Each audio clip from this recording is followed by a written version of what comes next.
Last Tuesday, I sent out an email which was a follow-up to the message I had preached 2 days before that on the first week of Advent.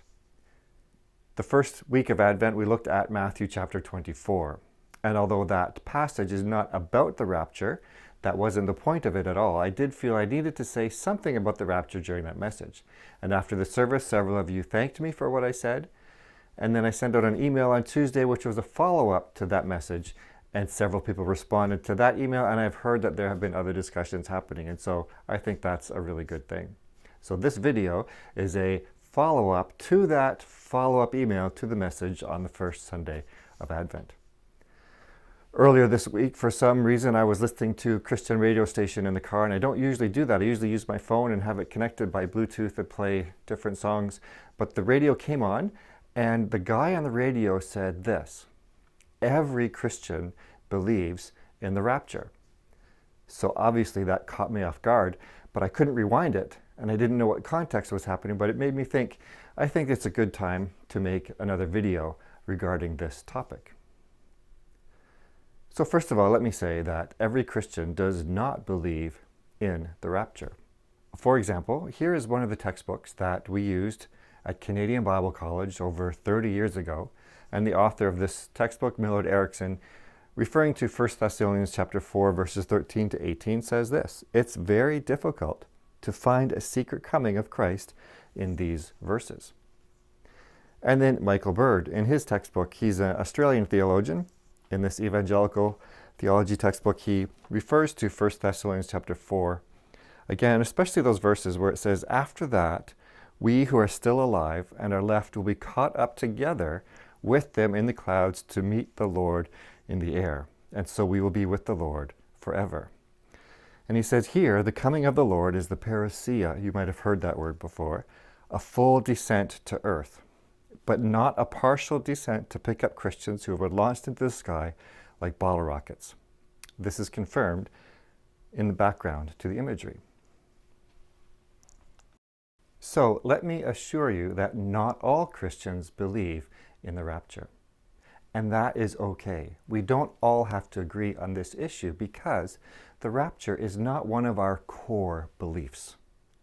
Theologians throughout the ages have used this expression: in essentials, unity; in non-essentials, liberty; and in all things, charity. In other words, the core issues of what we believe about Jesus Christ and salvation and the atonement, these are core issues, and let's be unified on these issues. But there are many other issues that fall outside of the core. Maybe these are peripheral issues. And on these, we can agree to disagree. We can allow for freedom in those areas. And then in everything, we need to show charity, be charitable, and show love to one another, even when we disagree on certain things.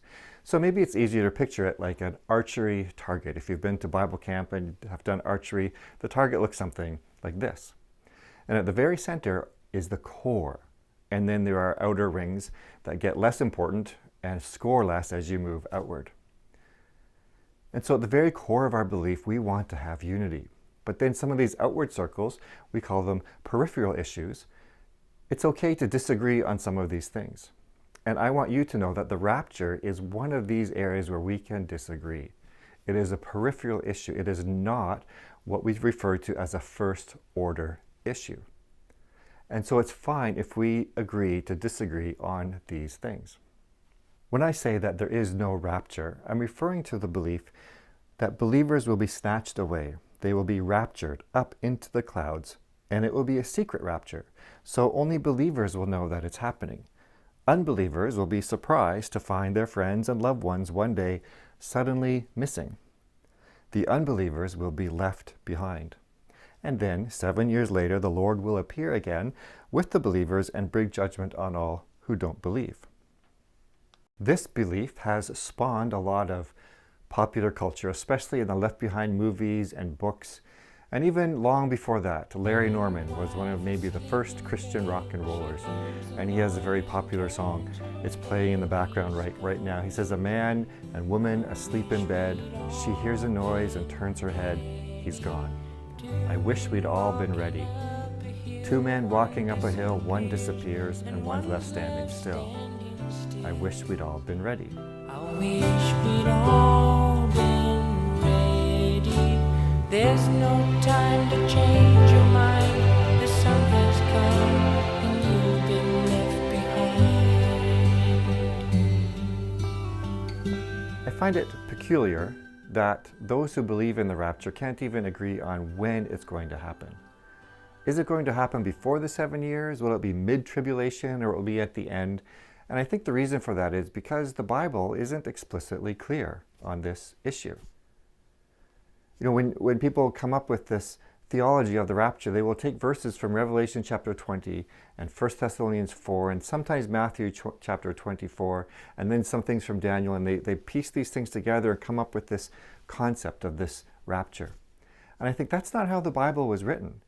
God gave us the Bible as it is today. That's how he wanted it. And so why do we need to rearrange all the pieces to make something, better or more easy to understand? I think just let the Bible be the Bible. This is what the Bible is. And we don't have a book or a chapter in the Bible that says, here is what's going to happen in the end times. Here is when, or we don't have a book entitled The Rapture.